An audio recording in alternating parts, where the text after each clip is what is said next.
Assalamualaikum warahmatullahi wabarakatuh. Kita berjumpa lagi dalam segmen Tanjakan, Tanya Jawab dan Bahas Kasus Pembelajaran.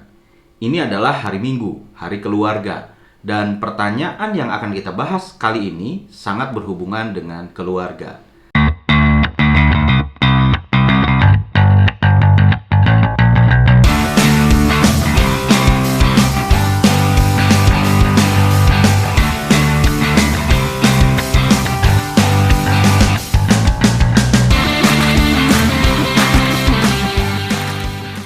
Ada satu pertanyaan menarik yang datang ke saya. Pertanyaannya seperti ini. Apakah ketika kita akan melatih dan mengajari anak atau anggota keluarga di rumah, itu prosesnya sama dengan melatih karyawan di perusahaan? Saya melihat bahwa di masa new normal atau normal baru ini, di masa pandemi ini, banyak sekali skill yang harus dipelajari dan diadaptasikan oleh anggota keluarga. Ya, saya sepakat sekali. Di era new normal atau AKB atau normal baru atau apapun itu disebutnya sekarang ini, banyak sekali skill yang harus dikuasai dan dipelajari oleh anggota keluarga. Misalnya, mengatur keuangan, mengelola aktivitas, manajemen waktu, karena kita bekerja dan belajar dari rumah. Skill yang berhubungan dengan teknologi informasi atau teknologi online, karena kita bekerja, belajar, beraktivitas, belanja, dan sebagainya, itu menggunakan teknologi online saat ini.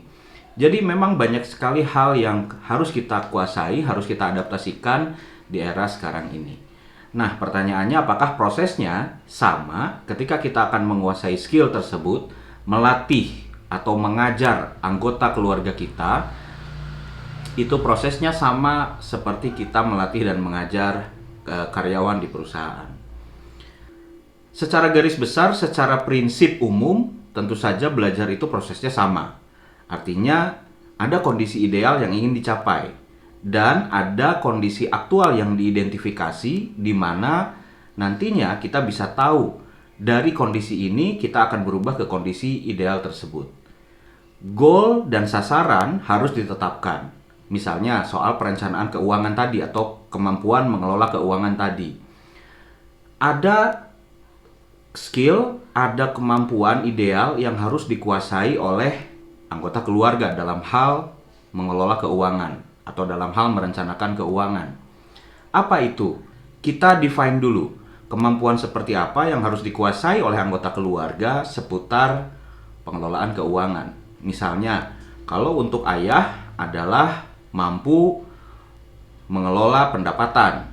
Kalau untuk ibu misalkan mampu mengelola belanja keluarga, belanja harian.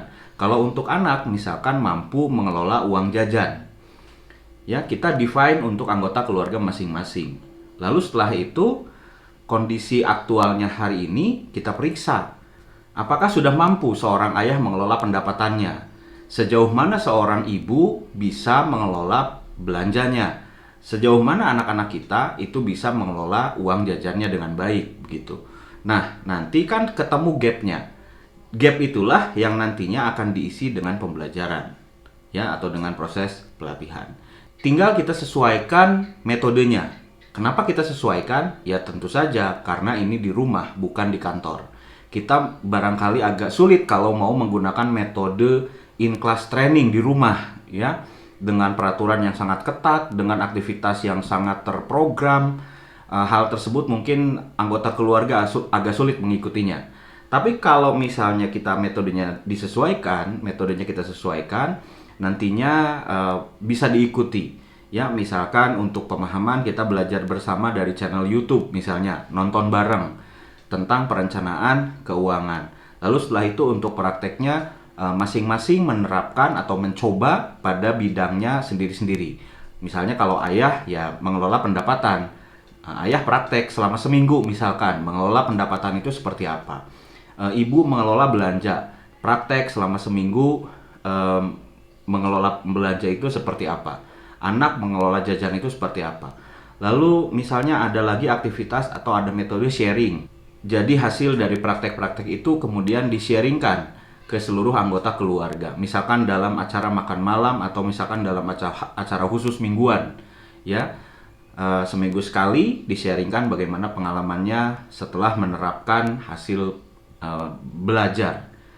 Nah, kemudian yang paling penting yang perlu diperhatikan lagi adalah kondisi pembelajarnya. Anak tentu saja berbeda dengan orang dewasa, dengan orang tua. Cara belajarnya istri mungkin juga akan berbeda dengan cara belajarnya ayah atau cara belajarnya suami. Jadi hal ini mungkin yang perlu kita sesuaikan dan kita identifikasi lebih lanjut. Kalau di kantor mungkin tidak ada anak kecil, tidak ada anak begitu. Tapi kalau di keluarga, di rumah itu kan ada anak dan mereka juga ikut terlibat dalam pembelajaran keluarga. Itu saja jawaban dari saya. Semoga bermanfaat. Selamat berhari Minggu. Saya Muhammad Isman. Sampai ketemu lagi di segmen tanjakan berikutnya.